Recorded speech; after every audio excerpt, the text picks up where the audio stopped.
तेरा वस्तार में दरबार या रसूल अल्लाह, तेरा वस्तार में दरबार या रसूल अल्लाह, तेरा वस्तार में दरबार या रसूल अल्लाह, तेरा वस्तार में दरबार या हबीब अल्लाह, तेरा वस्तार में दरबार या हबीब अल्लाह।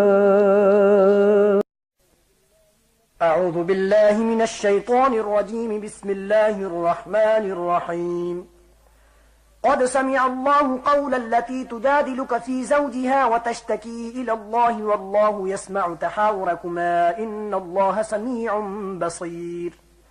الذين يظاهرون منكم من نسائهم ما هن أمهاتهم إن أمهاتهم إلا اللائي ولدنهم وإنهم ليقولون منكرا من القول وزورا وإن الله لعفو غفور. والذين يظاهرون من نسائهم ثم يعودون لما قالوا فتحرير رقبة من قبل أن يتماسا ذلكم توعظون به والله بما تعملون خبير. فمن لم يجد فصيام شهرين متتابعين من قبل أن يتماسا فمن لم يستطع فإطعام 60 مسكينا ذلك لتؤمنوا بالله ورسوله وتلك حدود الله وللكافرين عذاب أليم. إن الذين يحادون الله ورسوله كبتوا كما كبت الذين من قبلهم وقد أنزلنا آيات بينات وللكافرين عذاب مهين. يوم يبعثهم الله جميعا فينبئهم بما عملوا أحصاه الله ونسوه والله على كل شيء شهيد. ألم تر أن الله يعلم ما في السماوات وما في الأرض ما يكون من نجوى 3 إلا هو رابعهم ولا 5 إلا هو سادسهم ولا أدنى من ذلك ولا أكثر إلا هو معهم أينما كانوا ثم ينبئهم بما عملوا يوم القيامة إن الله بكل شيء عليم. ألم تر إلى الذين نهوا عن النجوى ثم يعودون لما نهوا عنه ويتناجون بالإثم والعدوان ومعصية الرسول وإذا جاءوك حيوك بما لم يحيك به الله ويقولون في أنفسهم لولا يعذبنا الله بما نقول حسبهم جهنم يصلونها فبئس المصير. يا أيها الذين آمنوا إذا تناجيتم فلا تتناجوا بالإثم والعدوان ومعصية الرسول وتناجوا بالبر والتقوى واتقوا الله الذي إليه تحشرون. إنما النجوى من الشيطان ليحزن الذين آمنوا وليس بضارهم شيئا إلا بإذن الله وعلى الله فليتوكل المؤمنون.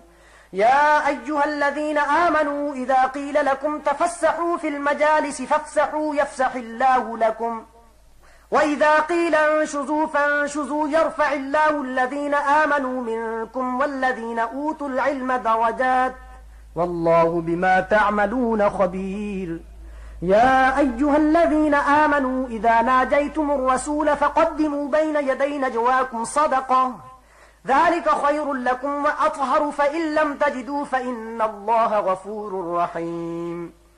أأشفقتم أن تقدموا بين يدي نجواكم صدقات فإذ لم تفعلوا وتاب الله عليكم فأقيموا الصلاة وآتوا الزكاة وأطيعوا الله ورسوله والله خبير بما تعملون. ألم تر إلى الذين تولوا قوما غضب الله عليهم ما هم منكم ولا منهم ويحلفون على الكذب وهم يعلمون أعد الله لهم عذابا شديدا إنهم ساء ما كانوا يعملون اتخذوا أيمانهم جنة فصدوا عن سبيل الله فلهم عذاب مهين لن تغني عنهم أموالهم ولا أولادهم من الله شيئا أولئك أصحاب النار هم فيها خالدون يوم يبعثهم الله جميعا فيحلفون له كما يحلفون لكم ويحسبون أنهم على شيء ألا إنهم هم الكاذبون استحوذ عليهم الشيطان فأنساهم ذكر الله أولئك حزب الشيطان ألا إن حزب الشيطان هم الخاسرون إن الذين يحادون الله ورسوله أولئك في الأذلين